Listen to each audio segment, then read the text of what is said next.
Good morning, everyone. We're going to get started with today's session.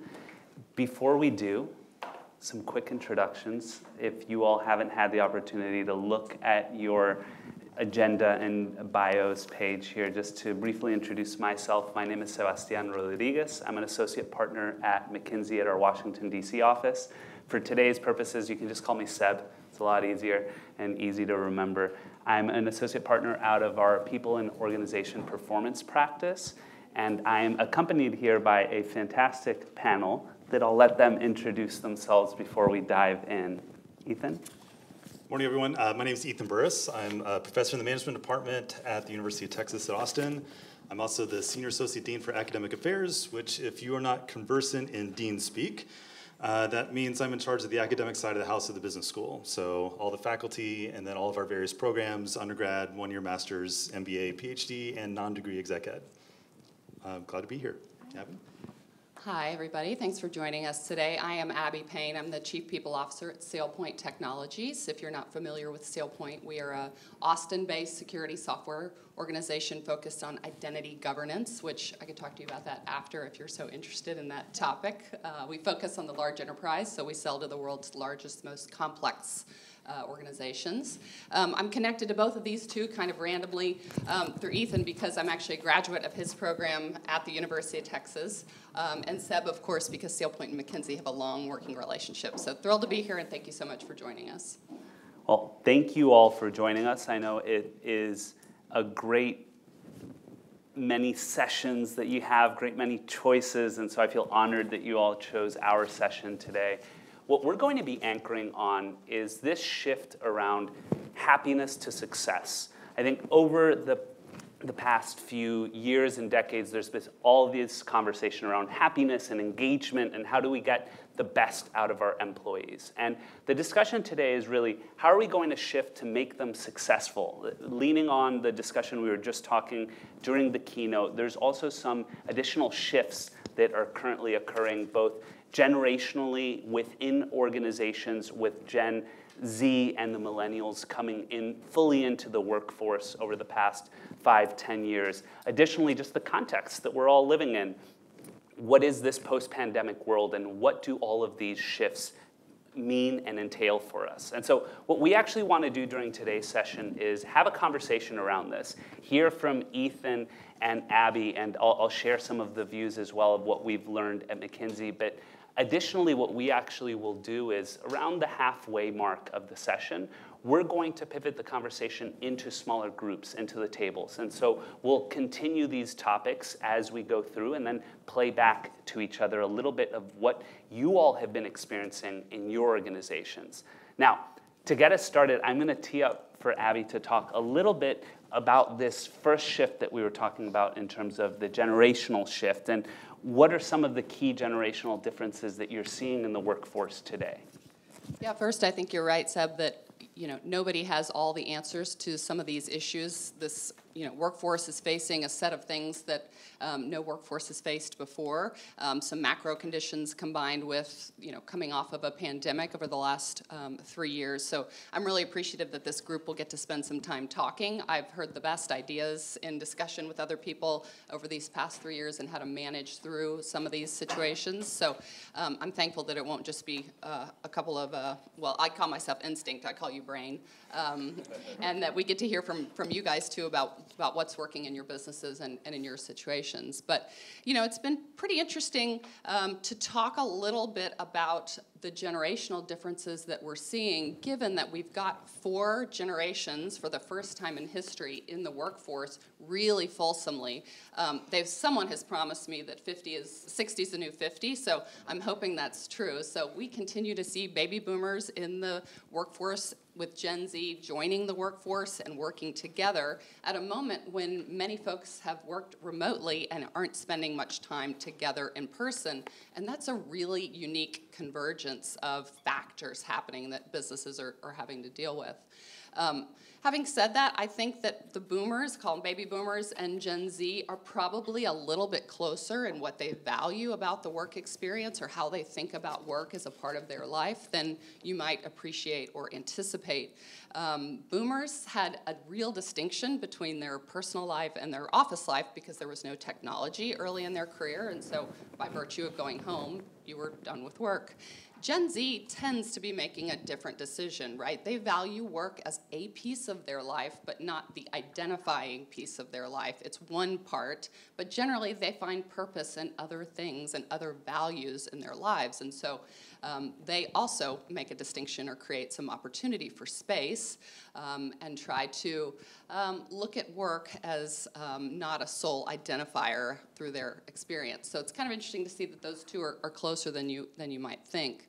But I think it's important, regardless of your age, regardless of what generation you identify with, that we continue to treat people like individuals, that we spend time getting to know the people that work in our organizations and our schools, and help design experiences and set them up for success in what ways that are meaningful for them.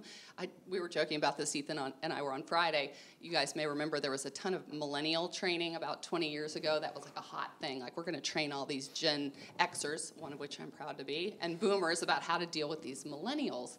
And I just thought, gosh, if you replaced that generation with any other large group, imagine how insane that would sound. Okay, Ethan, I'm going to put you in a class about how to deal with women. It's like, I mean, talk about an exclusionary practice. And so to group people together like that can be sort of lazy and dangerous. But I think leaders have a responsibility to be aware of some of those themes that they hear and see, and then to act locally, think globally, act locally with their own people and their own systems, whatever that system may be. Thank you for getting us started, Abby. And I actually want to build on that and ask Ethan for you to weigh in. How do you think this can actually, how should leaders think about customizing their leadership style for those shifts? And to Abby's point, maybe not anchoring specifically just on the generation, but rather, what are the styles and approaches necessary to accommodate those types of groups and the differences between them? Sure. So I guess I'm coming at this in a little bit of a different vantage point. So being in the business school, we have about 5,000 undergraduates and another 1,000 graduate students just in business school at UT. And so, reflecting on over the last number of years how we structure our classroom dynamics, the things that we look for and try and teach our students, the discussions that and reactions that our students have based on what we talk about in class, there have been some shifts over the last couple of years. And for me, and I'll kind of get to your question, this has some pretty fundamental implications for how leaders should behave, the styles that they should exhibit, and how they engage the time for employees joining the workforce. So I teach a lot of leadership classes, and some of the fundamental questions we ask in the course is, how do you motivate and engage your employees? And we go through a whole history of research on it. And I will say over the last probably 2 decades, we've tried to make the business case for why leaders should really care about purpose, why you articulate the vision of a company, how it's meaningful, how it connects to individual roles, how their efforts and performance contribute to that larger vision, how we can connect to their individual careers. We heard a lot of the themes this morning from McKinsey and Xylem on these very issues. And it's not so much that our students care less about those things, but they're also entering the workforce in a very different time than what we have over the last kind of 2 decades. We have digital transformation, which is another code for we don't need as many people to do the work as efficiently as what we had before. We have layoffs that have been happening over the last several months. We have inflation, which means whatever we're paying you, you can't buy as much as what we had before. And we have this little thing called generative AI and ChatGPT, which is kind of augmenting and speeding along everything along those lines. And so this idea of purpose, of come join this organization to impact your career, to change the world in some way, and I say that without any comment about our own university. Our tagline is, what starts here changes the world. If there's nothing else that signifies purpose, it's a tagline like that. But our students see that, and they see a very different context and a very different kind of pathway and career trajectory for their own when they join.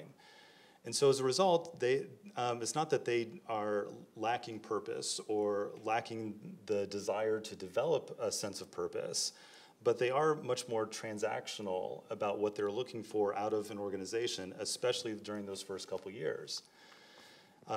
Again, not more extrinsic, they're not more money-oriented, but they are more transactional in the sense of having very defined expectations about what it is they're going to contribute and what it is they're going to receive as a result. So, going back to that, leadership styles. Well, you can engage folks in a number of ways. You can be transformational and visionary, but if it doesn't connect to an employee's actual experience on the front lines, if it doesn't actually augment how they are relating to each other at work, how it impacts their career trajectory in a very tangible and short-term way, they're going to start to check out very quickly, and you're going to see attrition rates like much what we have over the last 2 to 3 years. So I don't know if that's a general description of leadership style per se, but to me it does cause some pretty fundamental questions about what is that employment contract, not only explicitly but implicitly in terms of employees' heads. How do you manage that actively? And then what does it mean for how you're structuring conversations, not just at the top, but with all those middle managers who are on the front lines and actually dealing with those employees who first join? Thanks for chiming in, Ethan. And a little bit of what you were ending at in terms of how you structure things. And it just brings me back to this earlier point that you made, Abby, about the millennial trainings and how we pinpointed that specific group of individuals, and in actuality, that's not very inclusive. I'm curious when you all are thinking about this, and Abby, to you, in terms of how can we actually address some of these shifts, but in an inclusive way? And how have you been thinking about trying to tackle that? And again, anchoring on inclusive and trying to bring everyone in that moment. Yeah, it's certainly been interesting. About 3 years ago, we had, I'll give SailPoint as an example. We had the bulk of our employees in Austin. We have locations all over the world. We have about 2,500 employees, but most of them were at the hub in Austin. We were already starting to see the engagement model shift naturally or natively, so employees who were assigned to come to an office, say 5 days a week, weren't coming in 5 days a week. They were coming in 3, maybe 4 days a week. So we were already starting to see some different ways of working just through flexibility in our business. Obviously, COVID gave us the opportunity to continue to build that plane while it was flying, and drove all of us home for some amount of time. And we've given a really flexible opportunity for our employees to return to the sites, but in a very different way. So we think about our sites as meeting centers, innovation centers for people to come together. We kind of think about it like a college library. If you want to work really focused and intense, if your kids or dogs or whatever at home, or if you want to work with a group of people in a meeting situation. But that otherwise, asynchronous work is largely done at home. I think there has been some, particularly in the last 3 or 4 months, movement towards requiring people to return to an office, and of course different generations typically have a little bit different reaction to that. But flexibility is important to everyone. I value flexibility. I think it's had value in allowing women to stay in the workforce in a different way. I have a 13-year-old daughter. It allows me to participate in her life in a different way than I could have if I was in the office 5 days a week. So looking at it through a different lens to say, gosh, talk about the sort of equity or equality of access to talent. I'm no longer limited to Austin about where I get to find the best and the brightest. I'm no longer limited to people having contribution because they walk in front of a water cooler and just happen to bump into the right person. It really creates equity of opportunity for people around the globe, no matter where you live, no matter your level or role, when we all are sort of engaging with the organization in a very similar or same way. And so I want to think about these next several years as a way to improve and strengthen that muscle, not how to get back to the former way of doing things, because I actually like what the kind of acceleration of the trends we were already seeing mean to the possibility for folks in the workforce, particularly ones that haven't naturally had sort of native access to those types of opportunities. You want to Can I jump jump in? Yeah, please. So two things to build off what you said that is quite powerful for me. So first of all is this idea of kind of testing some of our assumptions and intuitions about what we're seeing in the workplace. So you mentioned generational differences in coming back into the office. I see this in my own faculty. The ones who like to stay at home the most often are my oldest faculty members, not the youngest generation that are just joining the workforce. It's also a very similar theme that I've heard from a Fortune 100 technology company. They actually ran their data and looked at the rates of return to office and found that it was not only the youngest generation or youngest employees that were wanting to work at home, but also the oldest as well. And so to me, this is sort of a call to do two things. One is articulate the theory or the approach that you think is going on that is going to best support your employees, but then actually collect the data and test it to see if that's actually coming through before you then devise policy around these very issues.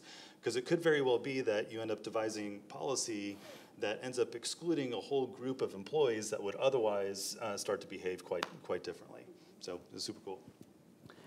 I would love to share a little bit and expand on what Katie shared in the keynote that we've been experiencing at McKinsey, specifically with this younger cohort, as they've come into the workforce, and particularly in the hybrid approach. One of the things that we have found is that those new hires and folks that are starting in the organization tend to be under-apprenticed, and they have less on-the-job training and coaching that one would have typically had in a fully present organization. And so in consulting, we typically travel quite a bit, and so the approach has been to have more purposeful travel. So when a client is remote, instead of the McKinsey team, just everyone working from their own remote home office, the McKinsey team trying to come together and co-locating with an engagement manager and having leaders fly in to have that coaching and apprenticeship.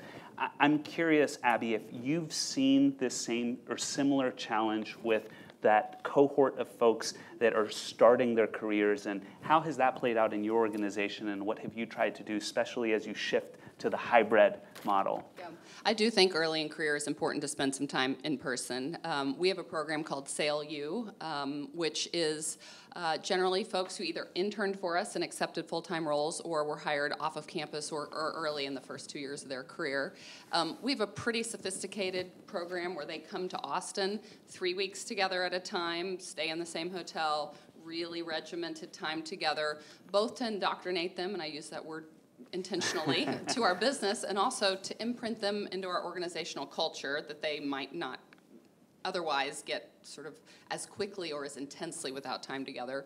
Then they go home for 3 weeks or wherever they originally are going to live, spend time there working on projects, they come back together. And so there's a full summer kind of program that we design that also feels very similar to their college experience, so it doesn't feel like such a shock to go from the academic world straight into college. The second thing is, as I described before, we use our buildings as meeting centers, and we have charged our leaders with having routine and scheduled time to bring our folks together, whether it be for small group meetings to work, we want to continue to innovate and have that connective tissue, or larger sessions where you really want to talk about the goals of the business, where you really want to be transparent, and that's best done in person. So we bring people in from groups of 5 or 6 to groups of 70 or 80 at a time, and give our leaders a lot of flexibility about the design of those, right? What's going to work for a huge engineering cohort isn't going to work for a sales team. And so this one-size-fits-all approach just isn't relevant. You've actually seen some tech companies make some pretty big errors and had to walk some stuff back when they attempted one-size-fits-all. It also makes employees feel like kind of just a number. And so it turns out our customers want to buy software from us, but they actually don't need to see us in person. So we just took that budget from normal travel to selling to internal intention and internal time together, and stop doing it at big expensive hotels and do it in our 180,000 square foot building up at 4 Points that I accidentally got to start managing at the end of 2019 thinking I was going to run out of space, and turns out now sits empty for 2 years. But, I think that rigor and intention about time together really does continue that equity of opportunity versus the kind of hallway water cooler happenstance that people generally were, sort of recalling in the past as such a huge benefit to them. Leaders have to think about it in a different way and be part of their planning process. So then, question for both of you. How do you do that purposeful planning together in an authentic way that doesn't feel weird? Want to say more about what weird is? So if you are in the office 5 days a week, it's not that weird to pop by someone's office, knock on their door, say hi, get the informal mentorship like what you talked about, or see them in the hallway, or have a quick huddle meeting that is just done on the fly. But when you're remote, those opportunities are not present. So we have to manufacture those types of encounters, and we do that through those intense 3-week trainings, or coming together in particular locations. Has that resonated well, or is it weird to try and manufacture that?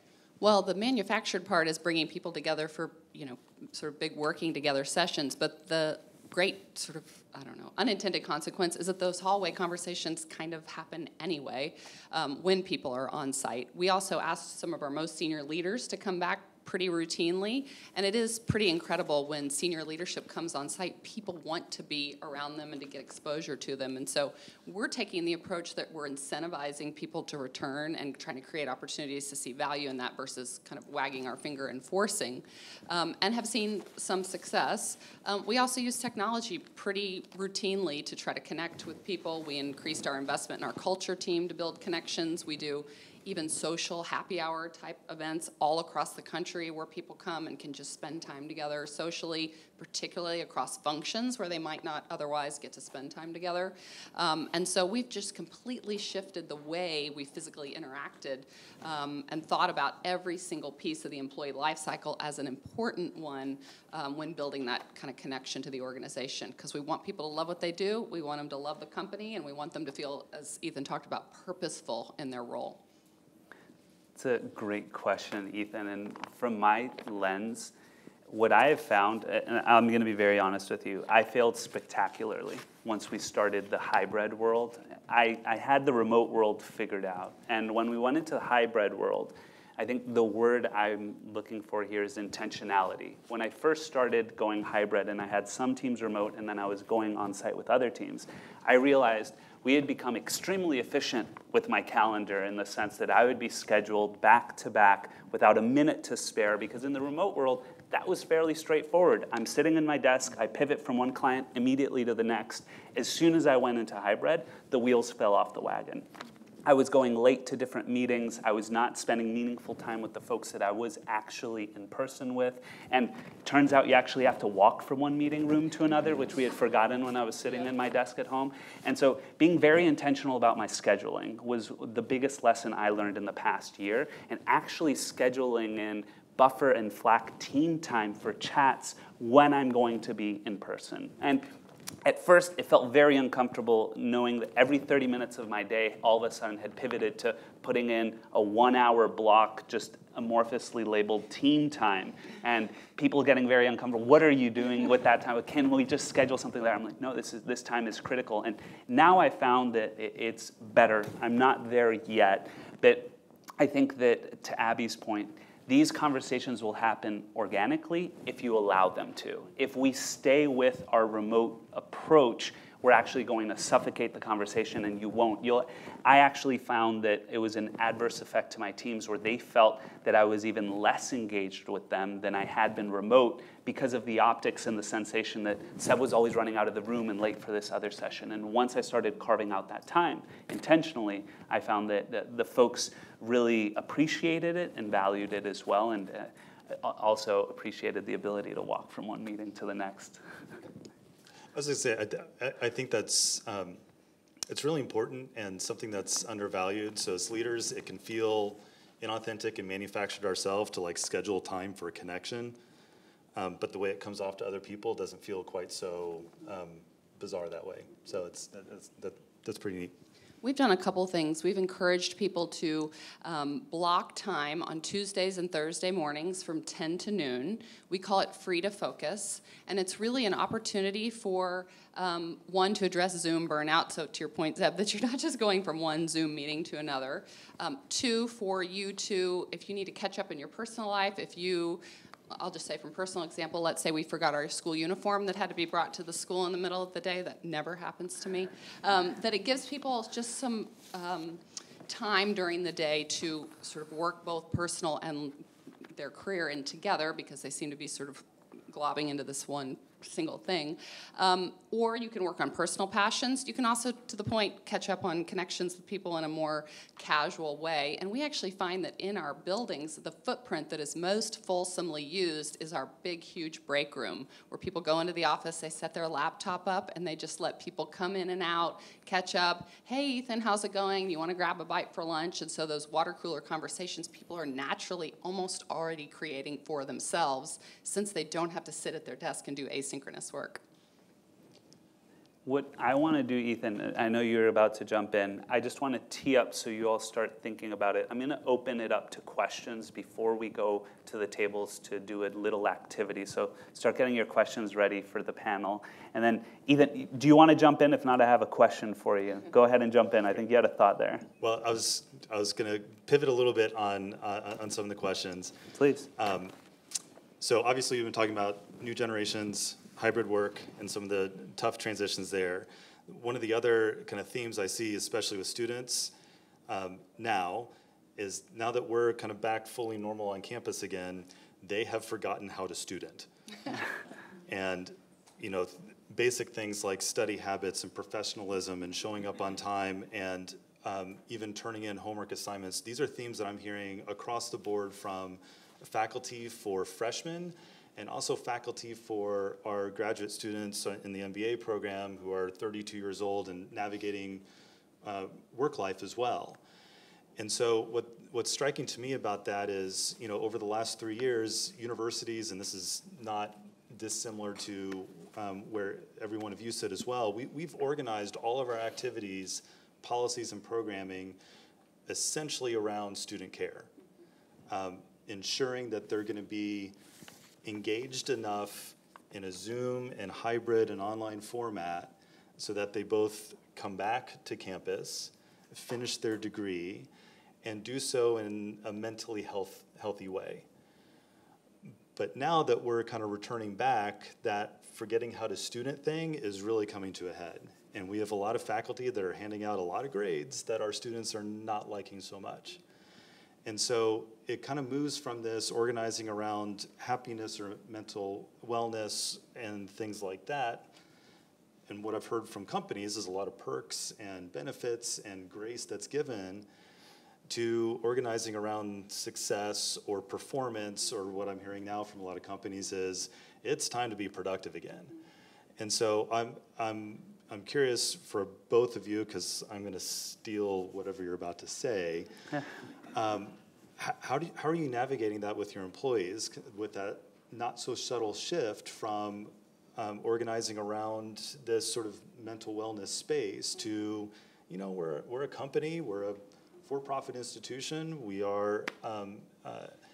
need to have academic standards for what graduation and a degree actually means. How are you shifting those conversations back to that bit? Well, this has been an interesting one for us, and one that we've kind of evolved our people strategy to match our customer strategy. And I like when our business and our people strategy match, because then we're talking with a common language that people hear when they're talking about our customers and other stakeholders, and then as it relates to their own career inside the business. You know, the last 3 years we have been chasing happiness for two big reasons. One, at the beginning of COVID, we were worried about people's mental health. We were worried about, are their family members safe or sick? Are our employees potentially even at risk? We lost a very young employee in India who was only 27, and so that sort of, you know, kind of shocked the entire organization. We lost him to COVID. So we were solving for that. And then we were solving for, in the last 2 years, the most intense and competitive labor market that we have seen certainly in my career, I will not out myself how old I am, but old enough to have seen a couple of cycles. And we started to do unnatural acts. You may have done those in your businesses or in your other organizations as well, right? Promoting people that weren't quite ready, paying a little bit too much, taking more risk in hiring. And so this shift towards employee success has been important for us because it meets sort of two goals. One, it sets the employee up to be happy, which I actually believe people are in charge of their own happiness. A company cannot deliver happiness to you. And it also delivers more value to the organization. So making sure the right people are in the right job at the right time. And then that's the opportunity for the folks that come meet you where they're at and deliver value to the organization, set folks up for a career best, and then the sort of self-fulfilling prophecy really begins to take shape. The truth is, if you try to make someone happy, that's a bucket you're never going to fill up, right? You're never going to be able to make someone happy or make someone sad. But what you can do is be very clear about the purpose of the organization, enable your first-line managers to make just-in-time, really situationally discrete situations, treat your people like adults. I know that is such a wildly simple but sometimes incredibly hard thing to do. And then really limit your, I hate to use the word policy, we say practice, to flexible and situationally appropriate things that help guide the right thing to do and let your managers have a lot of running room and discretion in how they make decisions for their folks. Abby, that really resonates, and particularly when we start talking about the middle managers and their impact on these folks.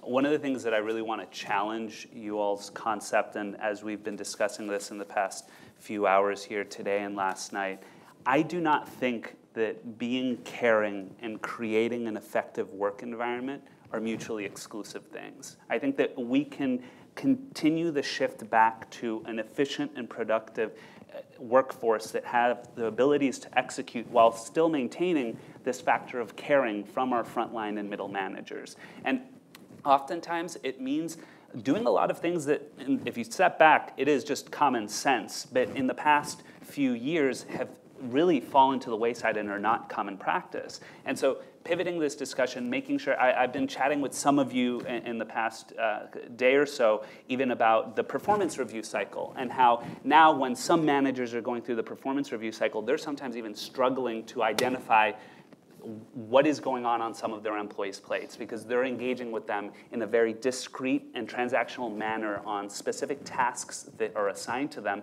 versus having the holistic caring conversation around their path, their professional development as well. So making sure that we're still having these coaching conversations, making sure that we're having feedback, while at the same time holding up that expectation and rigor for the basic understanding of how we're going to interact. We had one of the members of my dinner last night mention that they had a new hire employee that put time on their calendar to actually ask them, can you coach me how to show up for an in-person meeting? I have never been to one in my life. And it's something that we just take for granted, but these are individuals that they finished their college educations in the pandemic and they started in the workforce remotely. But as crazy as that fact sounds to us, they had literally never sat in a meeting in person and wanted to better understand simple things, etiquette, how do you dress, how do you interact, how do you interject, there is no mute button, what we talk at the same time, how do all of these things work? And I think trying to have that empathy in that moment, but at the same time, not forgetting the critical aspects that are necessary for the organization to still maintain that ability to execute is critical. We call that Mr. Spock and Mother Teresa. So you can be really analytical and really data-driven in your decisions or your expectations, and you can be really kind about the way you deliver those to people, right? Those two are not mutually exclusive, to your point. I love that. I did have that same experience with my 13-year-old daughter, who got as lucky as to eat at Uchiko on Saturday night. If you're not from Austin, it's a pretty fancy sushi restaurant.